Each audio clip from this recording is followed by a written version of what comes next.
What's going on, guys? It is another great episode of Fantasy Heat Check with my boy Cody. We are here Thursday night football tonight, bro, and it's a good game. It's a very good game. I know. I'm excited. We do have a good Thursday night game tonight, and I feel like we don't get a lot of those. But I mean, the night slate games, honestly, this week are great outside of the Bears Packers. Yeah. Poor Chicago fans. I hate how they're going to have to watch their team get obliterated by Aaron Rodgers in prime time. It's tough. It's tough. I own you ×2. Oh. Hey, but we got the Rams in prime time this week. Should be a great game against the Cardinals. But yeah, I'm a little bit nervous though, man. I mean, they kicked their ass last time. Kyler Murray is back. He looks semi-healthy. He's running. That's the upside. He did pretty good in fantasy. I think he had like 32 fantasy points, 2 throwing, 2 rushing. I mean, of course, the wide receiver suffered, but of course, weather, et cetera, et cetera. But I'm very nervous, I'll be honest. Like, we need this win more than ever. Yeah, do we have any blizzards that we have to look out for this week from like I don't know, man. Like, I honestly I was not expecting that type of weather. I should have checked it, honestly, because I started D-Hop. He had 11 points. He ended up in the end zone, but 2 targets, 2 catches, that's not going to get it done, especially when you need that win. Yeah, it was a little insane, but it is what it is. So let's jump into the injury outlook for week 14. And we have some, I'll call it good news, bad news. I don't know. Little cloudiness.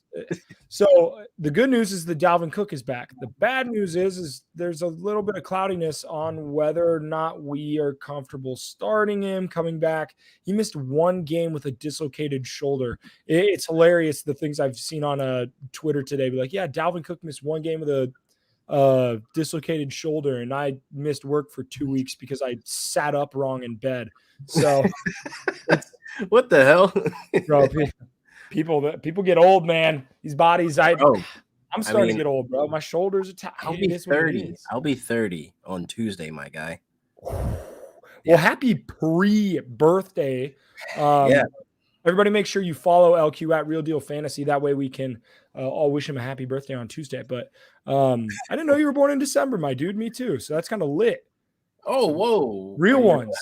Are you Sagittarius? I don't know what that means. Jesus Christ, Cody. When is your birthday? The 19th. Yeah, you are Sagittarius. Let's go. Your Sagittarius your birthday's the day after Stone Cold Steve Austin, which is definitely my spirit animal. So that's pretty dope. Lit. So we've been working together for 3 years, and I don't know your birthday. That's kind of messed up. I never really celebrated my birthday because it was so close to Christmas. You know what I mean? Oh, yeah. See, I had to deal with that too as a kid. It was a little weird because it's like you have to wait like presents. You got to wait like 300 days in between gifts. You're like, what are we doing here? Like, the biggest gift I got for my birthday was probably like a bike, but then it was just like, that was it. I got a bike. Mm-hmm. That was it. No other gift. I feel that. Oh my God. Enough with the birthdays. Get into this injury. Yeah, no kidding. So Dalvin, let's get right to it. Dalvin Cook, if he's playing tonight, are you comfortable starting him? Absolutely. He's your stud. You got to start him. I feel as though Alexander Mattison, he'll get his touches. He'll probably get like 6 to 10 touches. Nothing fantasy related, relevant. Especially in DFS, take Alexander Mattison out of your captain spot. Take him out of your flex. Just take him out of all DFS. You got to play Dalvin Cook based on your climate of your league, basically. Is it playoff time for you? Like, are you ready to go to the playoffs? Is this make or break? Is it do or die for you right now? So I feel as though you got to start your studs and you got to gamble on them, man. You can't sit your guy, when it's do or die and he puts up like 30 points on your bench. It doesn't make sense, you know what I mean? And they're going against Pittsburgh. Like, do you understand? Yep. Like, people put up big rushing points on them. So you got to start, Dalvin Cook absolutely 100%. Yeah, I agree, man. Pittsburgh has shown the lack of tackling ability on that defense this year. So I got to start Dalvin Cook. Keenan Allen, okay, and really kind of both Chargers wide receivers. I think Mike Williams is in the same boat. Tested positive for COVID, but they both have the vaccine. I've heard or seen on the internet that Mike Williams has tested negative several times. I'm not sure how Keenan Allen has done. There's a possibility that they play on Sunday. Yeah. I don't really, if they're playing, start them, right? If they're testing negative and they play, start them. Yeah. I I feel just like think that's you need a important to let them backup know. plan like right now. Yeah, You know what I mean? Like I got Russell honestly. Gage waiting in the wind, basically, just to sit right in if I get, any reports coming in on Saturday. So Yep, it I is think what that's it a is. great spot to fill in. And maybe I know handcuffing wide receivers isn't a popular thing, and quite frankly, I normally wouldn't believe in it. But for something like this, stashing a guy like Jalen Guyton on your bench wouldn't be a bad Mm, idea because if Josh either one of Palmer. these guys can't, or Yes. Josh Palmer, if either one of these guys can't go, somebody's going to have to catch balls in. I almost said San Diego, in LA. So No, San Diego. You said it right. They're not LA, bro. I don't know how no, many yeah, times I gotta tell you, they're not LA. fair. Fair. But either way, something to keep an eye on. I feel like we're talking about too many injuries in tonight's game, but Adam Thielen has a high ankle sprain. He's not playing tonight. Yeah, that's a little disappointing. He was my, red zone junkie, my touchdown guy. Again, you got to pivot, man. You draft these guys in one league. I know it's a dub because I drafted Robert Woods, Adam Thielen. That was my combo, and Yep. obviously it didn't work out. So it's a dub for that season. But I feel as though you got guys like KJ Osborne that's out there on the waiver wire. He had Yep. 7% roster exposure last week. Tyler Conklin's been a hot topic. I mean, Yep. he had 30%, roster exposure before this week. Now that increased obviously up to like the 40s. So he might still be available for some people out there to go pick him up and plug and play him tonight. I feel as though you get a guy that's at the tight end position that's, available for you, who's tied for second with red zone targets, and he had 5 inside the 10. Those touchdowns are going to be there. So the upside is there. So volume is king as well. He's already stepping into the number 2 option with Adam Thielen going out. So Yep. Conklin's obviously a nice plug and play and full send with the upside of him finding the end zone and having a lot of points tonight. I'm just glad that I was on the Adam Thielen's going to have some touchdown regression this season. That was I was on that narrative, and I'm just glad I'm finally going to see that come to fruition this week. I've been waiting all season. I've been waiting all season. Yes, Adam Thielen, no yards, no touchdowns. I told you. It took 13 weeks. It took 13 weeks. The thing is about that narrative, it's man. the last 3 years he's been the number 1 red zone target. That's with a Stephon Diggs there. That's with a Justin Jefferson there. It does not matter, when it comes to that narrative that doesn't really exist when the guy has opportunity. He has the volume there. He lives there. So you're going to tell me a regression from 16 to 10. That's still a full send. Some receivers don't even get there. So I feel as though, touchdown regression has to be somebody that's living in between 5 to 8 touchdowns for a season. That's still mid. That's fair. That's fair. So another wide receiver, and I don't know how many people we're still rostering in, but it's time to let go. Corey Davis, IR out for the season. This is what this does mean. It's Elijah Moore time. It is Elijah Moore season. Finally, God damn it. And Zach Wilson finally unlocking his potential to find the end zone, Elijah Moore, which is amazing. But I'm still not 100% sold on Zach Wilson. Going into next season, I might have a few shares in redraft of Elijah Moore, but I'm not going to full send it. I can see Elijah Moore's stock just going skyrocketing, but I'm going to hold off until we see more of Zach Wilson and Elijah Moore, finding the end zone, having solid volume. I need to see more out of those two. You know what I mean? Yep. And I agree.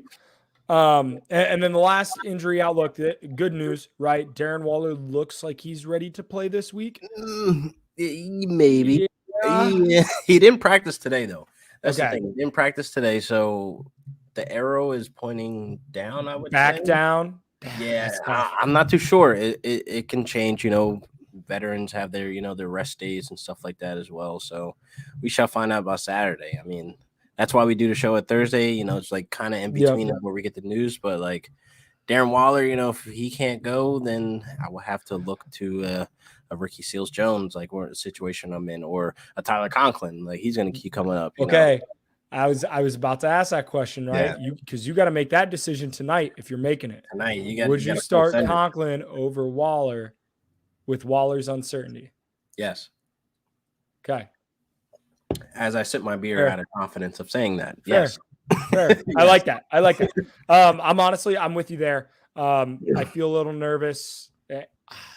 tight end's just such a thin position too. And let's be honest, Waller has been somewhat, disappointment in some weeks. He stepped Yep. up and showed up, but then there's some weeks where we're just like, God damn, what's happening? I think there are times where that Raiders offense has been disappointing. It's more just than been mid. It's just mid as fuck. Yep. That is factual. I mean, it is what it is. But let's go ahead and get into our bold predictions and best bets. We have you put some heaters in here this week. after going 0 for last week is tough. Yeah, I missed completely last week. That was just embarrassing. But I missed on Gaskins. I mean, honestly, Gaskins, he was having somewhat of a hot streak, back-to-back games, breaking the curse. And then, boom, he's right back to doing what the hell he does best. Nothing. Yeah, it's tough. I know Gaskins owners really were eyeing him there. And then the Jets didn't beat the Eagles. It looked good at first. It looked good to start. They put up a fight. I was going to tweet you, but I saw you were at the game last week, too. Yeah, I was at Bengals Chargers. Speaking of teams that didn't put up a fight, holy shit, that was ugly. Get your ass kicked. It's went to the game, bro. It was tough. It was tough. But it is what it is. So we got to get into this week's best bets, bold takes. Let's start with the bold take. All right. I like what you got written here. Let's start with that bold take. I like it. So tonight's game, I feel as though Deontay Johnson, you got Justin Jefferson, the two hot commodities. Now, I just put out a tweet probably less than an hour ago about what they've been doing the last 3 weeks, and they absolutely just been lighting it up. Now, if we look at Justin Jefferson, 33 for 23, 434 yards, 3 touchdowns. That is insane. And the dude's only 22 years old. Like, what are we talking about right now? Ooh. And then Deontay Johnson, last 3 weeks, he had 38 targets, 24 catches, 301 yards, 3 touchdowns as well. And that's something that we were kind of like lacking at a Deontay Johnson last season was the touchdowns.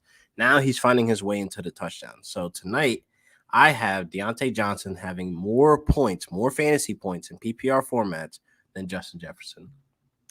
I like that.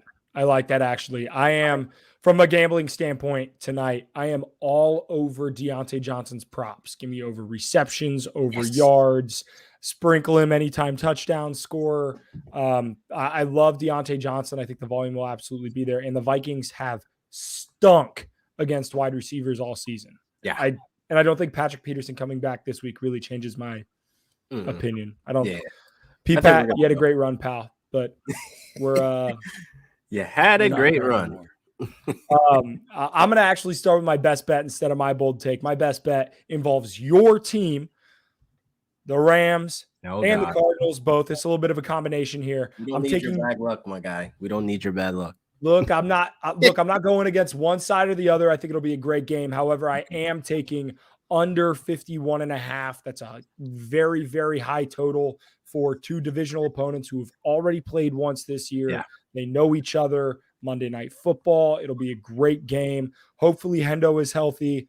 But I just think both of these teams, like 51.5 points is a lot for both of these teams that have, quite frankly, really good defenses this year. So give me that under. That's my best bet of the week. I love it. I think the key to the game is going to be contain Kyler Murray out of the pocket. Yep. And I think if we could capitalize on that, like even with the first game they kicked our ass, like we kind of somewhat did that, like in the first 2 quarters, and then the second half they kind of turned it up on us, and that's usually what happens with teams that kind of know us, like they play us twice a year, every year, so it can go either way. So I definitely take the under on that. I like that. Here we are agreeing again. See, we hang out too much. That's a problem. Oh, man. But let's get into my bold prediction. This one I was like, I don't know. But then I look at the history with Antonio Gibson versus Dallas. He's going to be a top 5 running back this season. I feel as though like what he's done to Dallas in the past, like last year, obviously, he just went bonkers. Like the last meeting that they had last year, 32 points or 36 fantasy points. I'm sorry. He turned up on them. And then the first time they played, he had 18, which is fair. You're just getting into the ropes. So I feel like he's going to explode again on them. And I think he has their number. And right now, the last couple of weeks, Antonio Gibson has the most rushing attempts. I mean, you got to look at that. I'm sorry, not the most rushing attempts. He's been running back 3 with 52 rushing attempts, which is very high, higher than Javonte Williams and Leonard Fournette, which are 1 and 2 the last 3 weeks. So you got to full send Antonio Gibson in all your leagues. I don't think he was ever really hurt. I feel as though, like his shin was hurt, and then he just was like, know what? You guys are going to use me correctly now. Boom, watch me blow up. Fair. I think that's part of it, and I love seeing Gibson shine. He's doing an incredible job now. My bold take, I'm also sticking running back, but not the same division or teams. I'm going Alvin Kamara is going to be the number 1 running back in fantasy this week. Love Alvin Kamara. The dude's going to be an absolute stud. The Jets, first off, he's due right around Christmas time last year, right? Was when he had that 6-touchdown game, ruined a lot of people's lives. Okay? He destroyed my playoffs, bro. Like, it was embarrassing. He either made you a very, very happy individual at Christmas or incredibly devastated, and there was no in between. So the Jets are 32nd in points allowed to running backs in fantasy football this year. I think the Saints, I think they're well coached enough to understand that, look, we need to feed our guys, especially with Taysom Hill looking to get another start at quarterback this week. I think they're going to feed Kamara. I think that with Taysom Hill's mallet finger, that they might run a couple more dump offs, a couple more screen passes, get a little tricky with it. Give me all of the Alvin Kamara this week. He is my running back 1, and I think he finishes as such. I'm gonna go against it. I don't think so. But I can hear you out to where he could be top 5 at 5. Okay. Well, I think he outscores Antonio Gibson. We'll take that bet. All right. We'll take that bet. We'll throw 5 on it. We'll take that bet. I like that, actually. I just feel like they're going to ease him in, man. He can't full send it. If Antonio Gibson outscores Alvin Kamara, I'll send you $5. Venmo. We'll pay for you, give you another beer. There you go. I love the vibes. All right. Bro, this show is all about immaculate vibes. So fantasy. That's what it's about. But let's get into the Thursday night game, right? Yes, sir. Get into your betting. Thursday night football, Steelers at Vikings. Vikings are -3 over under set at 43. Man, why are the Vikings favored? Like, I get it, right? And the Steelers got whooped 2 weeks ago. But the Steelers beat the Ravens outright. The Vikings lost to the Lions. So I can see them coming out hungry. I can see them coming out hungry. I get it. They're pissed. But at the same time, like, man, this Vikings team just finds ways to lose games. Mm-hmm. And against a Mike Tomlin coach team, I find that like a little scary. So I don't know if I would bet Vikings -3. I think I would probably lean Steelers against the spread. I think it's now 3.5 actually. So I would take that, but man, this game should be fun. The over-under is now up to 44.5 too. So the numbers have changed since I put this in earlier today. Probably because of Dalvin Cook. But do running backs matter that much? I don't know. I'm saying? Vegas believes so. Yes, apparently they do.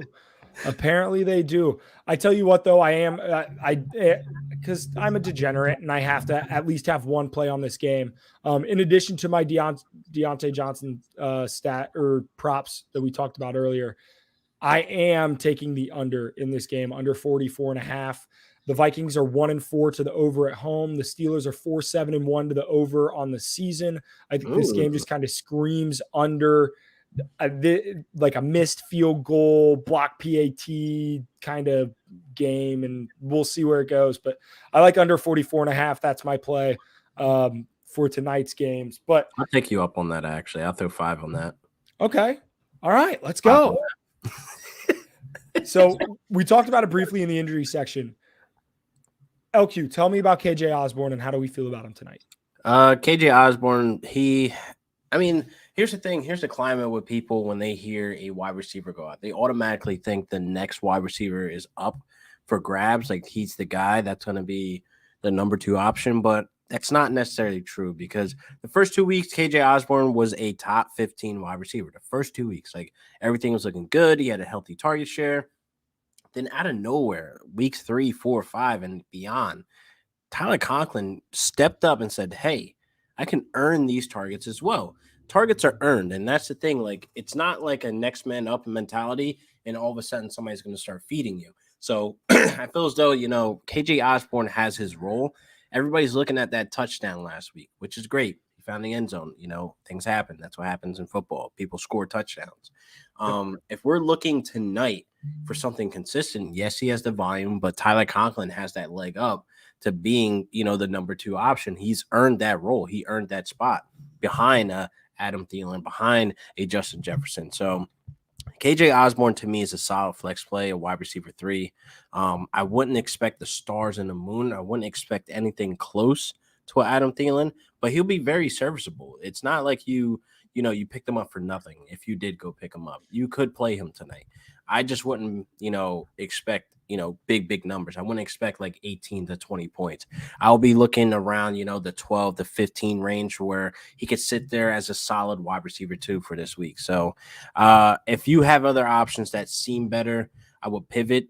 I just would, just play your best guys, man. It's do or die. Hey, it's that time of the year, man. We're fighting for playoff spots. Yeah.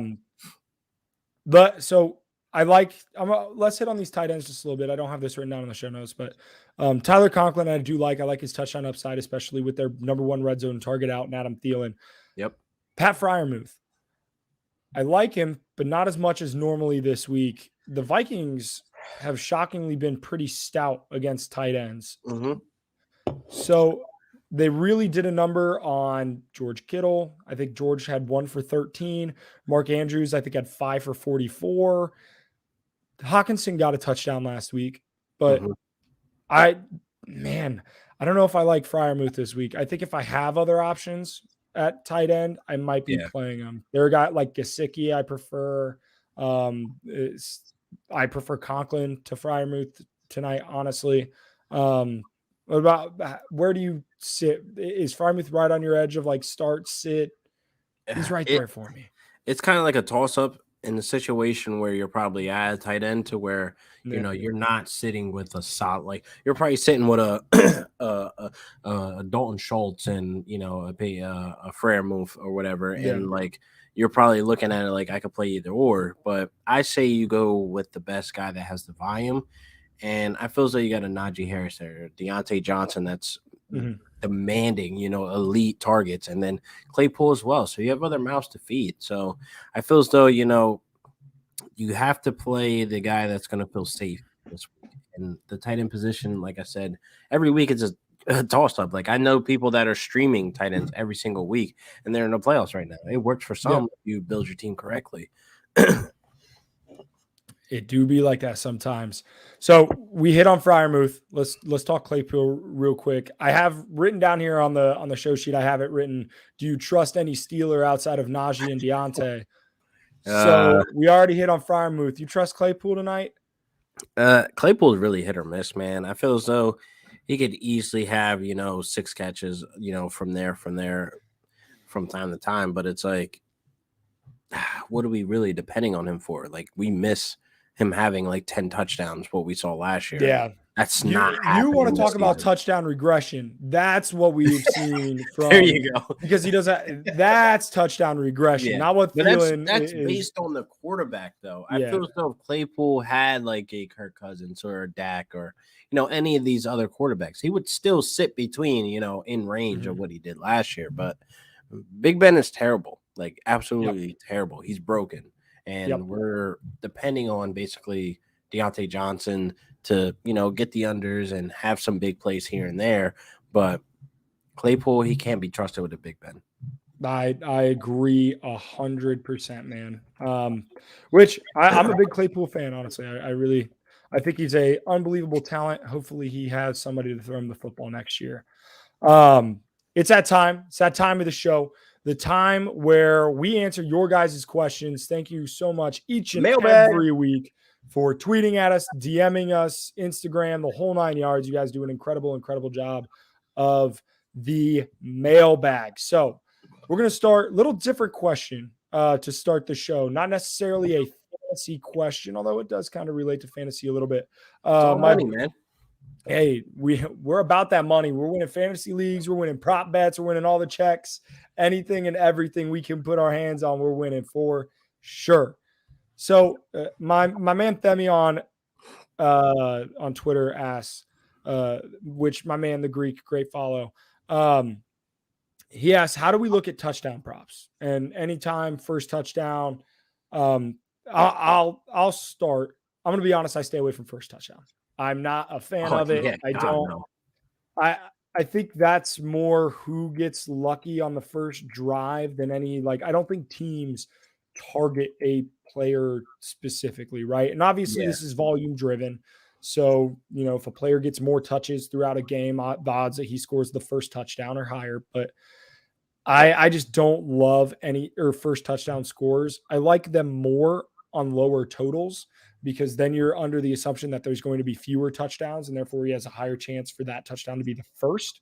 Yeah. And then it's something that I kind of stay away from. From a touchdown prop standpoint, volume matters and volume in the red zone matters, right? So red zone targets, red zone touches. There are certain guys who have a propensity for that over, standard touches. And the first guy that comes to mind for me is James Conner, right? The dude doesn't have a incredibly dense workload like a Derrick Henry or a Jonathan Taylor. Yeah. Like he doesn't get really bell cow back work, even with what's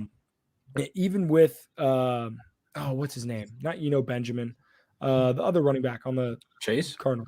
Even with Chase Edmonds out, he never really got a full workload, but he got the touches where it mattered. And that's inside the 5, inside the 10-yard line.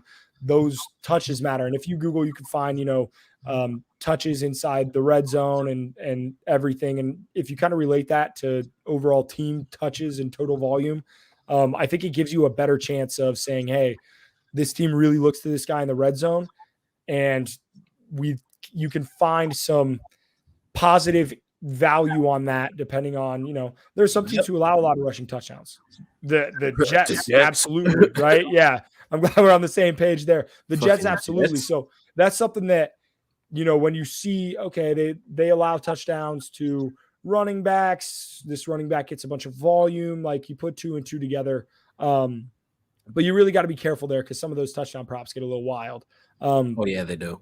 When you're betting on props, LQ, how do you just kind of use your fantasy brain and your eyes, and how do you go about it? It's definitely fantasy connected because like you said, when it comes down to like the first scores, it comes down to touches inside the red zone. And I love red zone stats. That's what really matters to me 100%. Like, is this guy going to score touchdowns? I don't care about anything else. Like, is he going to score a touchdown? So when it comes to like first score or anytime score, you got to look at the defense they're facing. You got to look at how often does he live in that end zone and just put 2 and 2 together. So like a guy like Adam Thielen, I'm pretty sure he made tons of people money when it comes to first score or anytime score, like things like that. So you got to look at guys that are going to be living and breathing in that red zone. So that's how I basically attack most of the betting on that. Yeah, and it's also nice to find a weakness. You know what I mean? If you see like, hey, their third corner's down or something, you throw a flyer on a guy. Yeah. It's nice to hit a long shot. You know what I mean? Hey, I threw $5 on the Bucks with Gronk scoring first in the Super Bowl, and it hit. Hey, right there. That's a trust thing, though. You know what I mean? We've seen how many times have we seen Brady to Gronk? So that's exactly what it was. It's just natural that he goes to him in a big moment. First time score, yeah, it's going to be Gronk. Full send. I like to be very analytically driven, but touchdown scores, man, a lot of that. You got to let your gut talk to you a little bit too. Yeah. Yeah, let your gut talk. For sure. Let's go. Next question, right? We're back into the fantasy scope here. We got 2 guys, popular waiver ads this week. Russell Gage has been great the last 2 weeks, getting great volume. KJ Osborne, a popular waiver ad with Adam Thielen out. PPR, are we going Russell Gage or KJ Osborne this week? Man, I never thought, week 14 will be here talking about this, but here we are. Shocking. Based on injuries, based on whatever the case may be. But I'm going to go with Russell Gage, being that, I feel as though he's more safer here. Like I explained before with KJ Osborne, he's a third option. Mhm. So I'm not too sure if he's going to have that much of a fantasy relevant, because Russell Gage actually, if correct me if I'm wrong, but he's out targeted, outproduced Kyle Pitts the last 2 weeks. I don't know if Mhm. I'm right on that, but I just glanced at that a little bit and side-eyed it, like, what the fuck's going on? But Russell Gage just seems more Sounds like right to me. seems like a more safer bet here. So I'm going to fade KJ Osborne in this situation. Yeah, and I'm with you there. Quite frankly, Russell Westbrook, I think, has a little, or Russell Westbrook. Man, imagine Yeah, him I'm playing about to football. say, That'd be good. wait, That'd be a whoa. good time. I do like Russell Gage, quite frankly, because we've seen him do it 2 weeks in a row, and we haven't seen KJ Osborne do it yet. So, Yeah. give me Russell Gage there. Well, to correct myself, I am correct. The last Okay. 2 weeks, it's been disgusting for Kyle Pitts. 13 targets, 6 catches. I love Kyle Pitts, but like, you need more than Kyle Pitts on an offense to make it work. Gage, So, 19 targets, 17 catches. Oh my God, that is disgusting. say it with me now. Volume is king. Oh, it's beautiful. Follow It's a it, beautiful man. thing. Jesus. All right. Man, this next question, that's a lot in a super flex league. It's a lot of quarterbacks. We got Jared Goff, Cam Newton, Lamar Jackson, Taylor Heineke. I feel like they just picked up Cam Newton off of I'm back. But yeah. This is odd, because I feel as though, what did you do in the draft? Like, did you like wait? Maybe he had Lamar and Fitzpatrick, and then Heineke kind of fell into his lap when Fitzmagic went down. Yeah, and then Jared Goff, with Swift and Hawk. Okay, yeah, you know what? Let's answer it. So I like it. I like the stable that you have at quarterback. So picking 2 for Superflex, this is probably do or die for you, being that your quarterback situation is a little but obviously Lamar, he's going to be your stud. And give me Taylor Heineke, man. He's playing with confidence. I like everything that's happening, man. Yeah. I mean, Washington football team's won 4 straight, and while the Cowboys defense is good, they're not unbelievable. Yeah, so. they're not like, studs. So it's like, it's definitely something I could see, with Taylor Heineke getting it done on the ground, getting it done, all around. So full send it. Yeah, so I'm with you there. Give me Lamar and Taylor. Jared Goff, they play the Broncos defense. Say what you want about this Broncos team. Their defense has been good. So I'm out there. They play in Denver. No, thank you. And then Cam Newton. I'm going to be honest. I'm not sure what the hell the Panthers are doing offensively right now. They fired Joe Brady.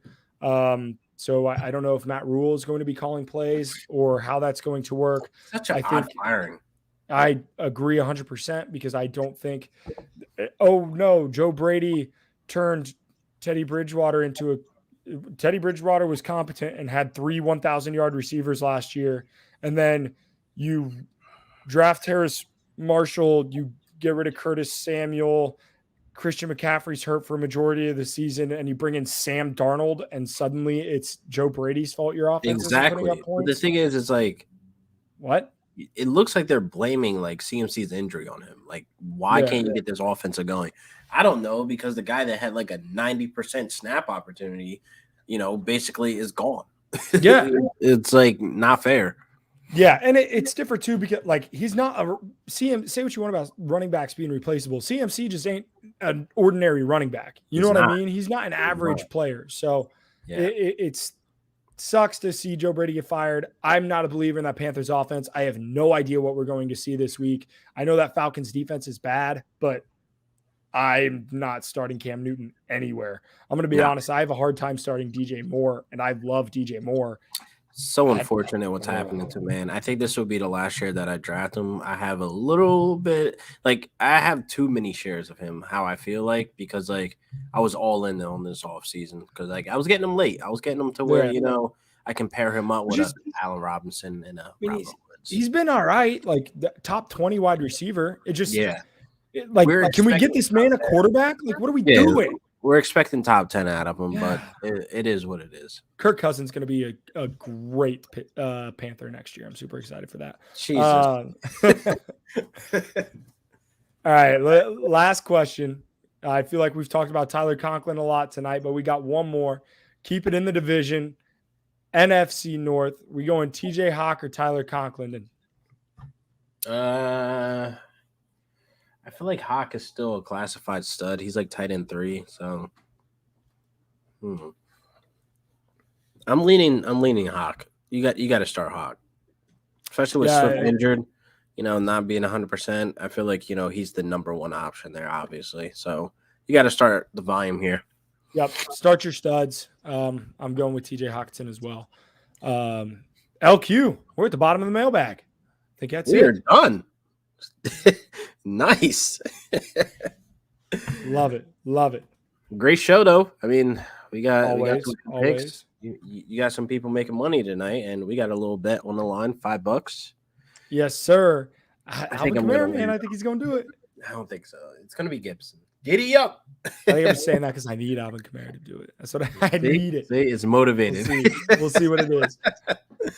But, yeah, man, I want to thank everybody that watched today. Make sure you like and subscribe. Follow both of us, man. We're studs in the fantasy streets, Twitter streets, whatever the case may be.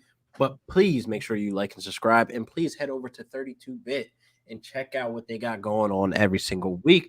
The crew over there is insane. And, of course, me and Cody will be there, too, dropping the fantasy heat check. Fire content only. And we'll see you guys next week. Same time, same place. Peace.